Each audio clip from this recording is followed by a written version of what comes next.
Olá, meu querido, minha querida, sejam muito bem-vindos ao nosso canal. Que Deus abençoe a sua vida, a sua família, que a paz do Senhor esteja sobre a sua vida e sobre toda a sua família. Nós estaremos dando continuidade ao nosso estudo, comentando o Novo Testamento. E a nossa expedição agora chega ao nascimento do rei. Estaremos narrando sobre o nascimento do Filho de Deus, onde acontece a concepção miraculosa, a concepção virginal do Filho de Deus, no ventre de uma virgem, a encarnação do Verbo de Deus, Jesus, que é a palavra de Deus, o Filho de Deus. A Escritura diz em Gálatas, capítulo 4 e verso 4, que na plenitude dos tempos, Deus envia o seu Filho, nascido de mulher, nascido sob a lei. Jesus Cristo, ele entra nesse mundo da forma legal, da forma correta. Para ele se tornar homem, só teria que vir de um ventre de uma mulher. E foi isso que aconteceu. Então, o nascimento de Cristo é Deus se humanizando, Deus se fazendo homem. Billy Graham falou uma certa feita, com muita propriedade, que o maior acontecimento da história não foi o homem subir e pisar na lua, mas Deus descer e pisar na terra. Isso aconteceu em Cristo Jesus. Cristo é Deus conosco, Cristo é Deus descendo e andando conosco, tabernaculando conosco. Cristo é Deus entre nós. Então, Mateus 1, dos versos 18 ao 25, que é onde iremos tratar, o verso 18 assim nos diz: Ora, o nascimento de Jesus Cristo foi assim. Estando Maria, sua mãe, desposada com José, sem que tivesse antes coabitado, achou-se grávida pelo Espírito Santo. Porque como narra o escritor Lucas, ela pergunta, quando o anjo Gabriel aparece para ela e diz que ela dará à luz um filho e o seu nome será chamado Jesus. Então ela pergunta, mas como se dará isso? Visto que eu não conheço o homem, eu não tenho um contato com o homem, porque Maria ela estava desposada com José, ou seja, prometida em casamento.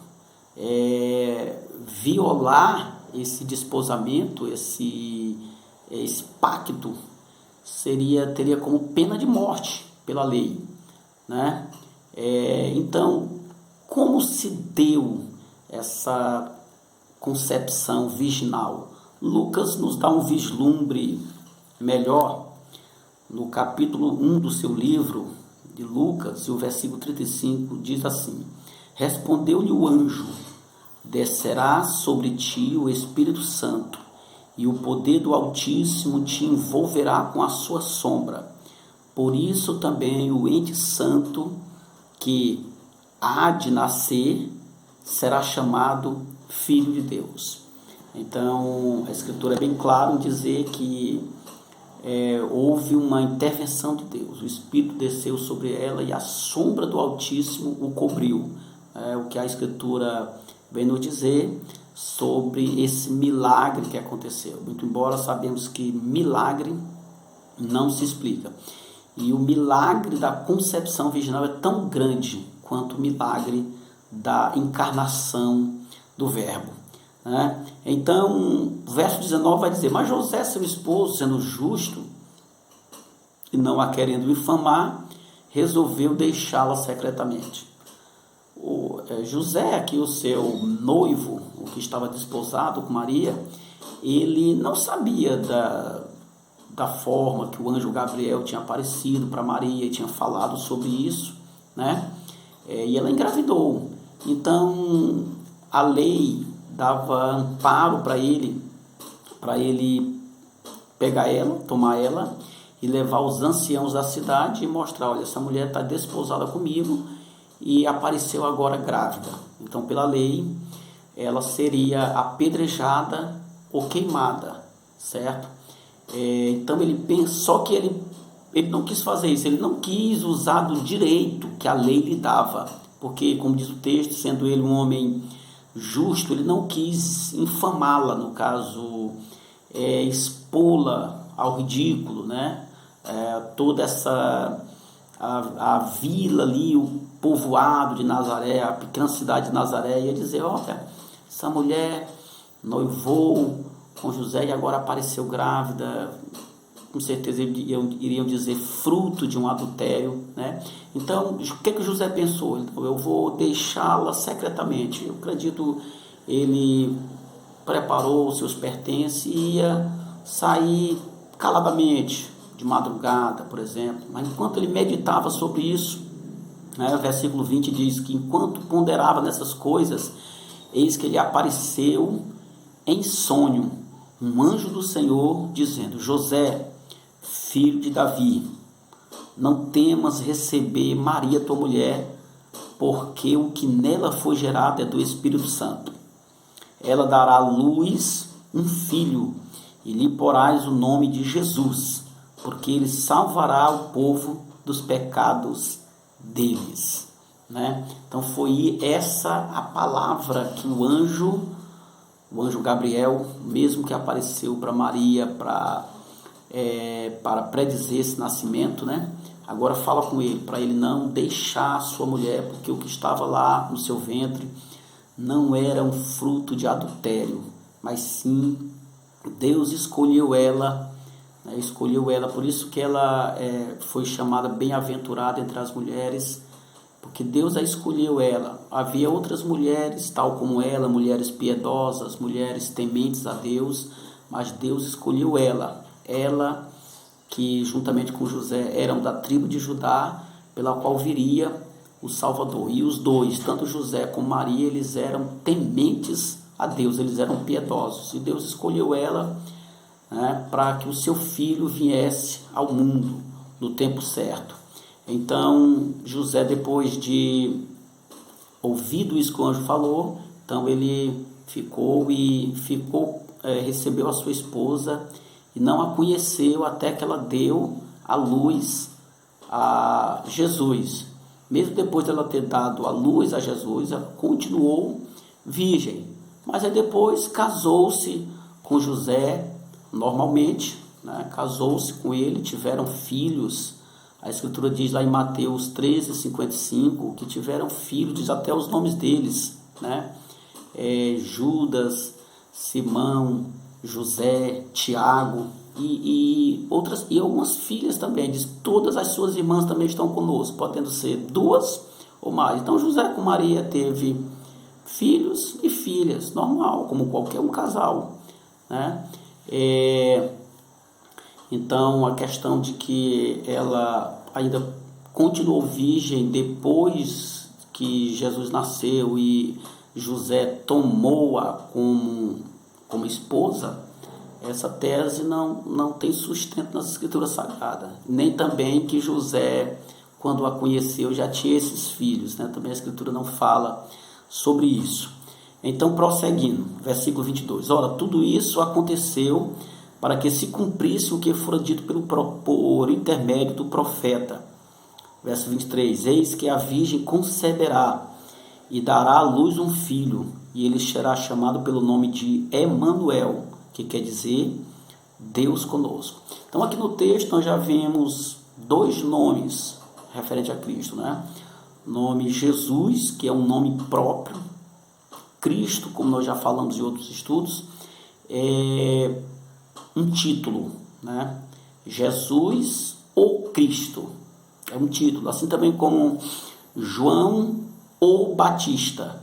João Batista não é um sobrenome, é um título, porque ele batizava nas águas, né? Então João o Batista ou João Batista. Então Jesus Cristo, Cristo é um título, Cristo é o seu título como divino, como o enviado, ungido, certo? Então aqui Emanuel, essa profecia Foi Isaías quem vaticinou essa profecia 700 anos antes de Cristo nascer. O profeta Isaías, no capítulo 7 e verso 14 do seu livro, ele diz: E eis que a virgem conceberá e dará à luz um filho, e o seu nome será chamado Emanuel. Isso 700 anos de Jesus nascer. Então o que Deus fala, ele cumpre. A Escritura diz que passará os céus e a terra, mas as palavras do Senhor não passarão. Então ocorreu o cumprimento dessa profecia, e o nome Emanuel é uma palavra dupla também. Deus, Emanu, conosco, Deus conosco, Deus entre nós, Deus tabernaculando com o seu povo, né? Então, o verso 24 prossegue: Despertando José do sono, fez-lhe como ordenara o anjo do Senhor, e recebeu sua mulher.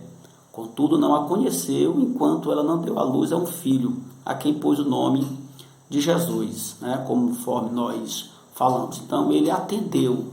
Aqui nós vemos que a direção divina pode mudar a direção do homem, os projetos humanos, às vezes projetos precipitados, como ia sendo esse aqui de José. Então, meus irmãos, foi assim que se deu o nascimento de Cristo, né? Deus amou o mundo de tal maneira que ele nos deu o seu Filho unigênito, para que todo aquele que nele crê não pereça, mas tenha a vida eterna. Essa declaração está em João capítulo 3, verso 16. Então, Deus nos deu o seu Filho. Esta é a maior prova de amor do universo. Alguém já disse com propriedade que a maior declaração de amor não foi feita de um homem para com uma mulher, de um poeta para uma poetisa, de um imperador para uma imperatriz, ou um rei para uma rainha, etc. A maior declaração do universo foi de Deus para com a humanidade. E essa declaração, esses versos não foi escrito com uma caneta, mas com uma cruz. E a tinta foi o sangue do seu Filho amado Jesus Cristo. Então Deus entregou o seu Filho em uma cruz para nos dar a salvação. Cada gota que caiu de Cristo, era Deus dizendo: eu vos amo. Então Deus, ele prova o seu amor para conosco, de nos ter dado o seu Filho para morrer por nós, sendo nós ainda pecadores. Isso está em Romanos capítulo 5, verso 8. E prossegue dizendo: se Deus, ele nos amou e nos reconciliou consigo, nós estando distanciados, quanto mais agora nós nos achegando a ele por meio do seu Filho amado, Jesus Cristo. Então eu concluo, meu querido, como de praxe, fazendo o convite. Se você ainda não tomou a sua decisão ao lado de Cristo, que o faça. Entregue-se ao Senhor, confia nele e o mais ele fará, confessando como seu único e suficiente Salvador. A Escritura diz que todo aquele que invocar o nome do Senhor será salvo. Se com a sua boca confessares ao Senhor Jesus Cristo e no seu coração crer que ele ressuscitou dentre os mortos, será salvo.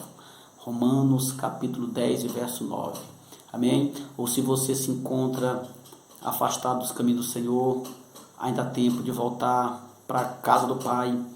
As portas da graça estão abertas, mas um dia se fechará. Então, meu querido, fique com essa palavra. Que Deus te abençoe. Inscreva-se no nosso canal se você ainda não é um dos inscritos. Compartilhe, dê lá o like, tá bom? Para que o Evangelho seja propagado. Lhe agradeço de você estar comigo todo esse vídeo, estar nos acompanhando. Que Deus abençoe sua vida. Até o próximo vídeo.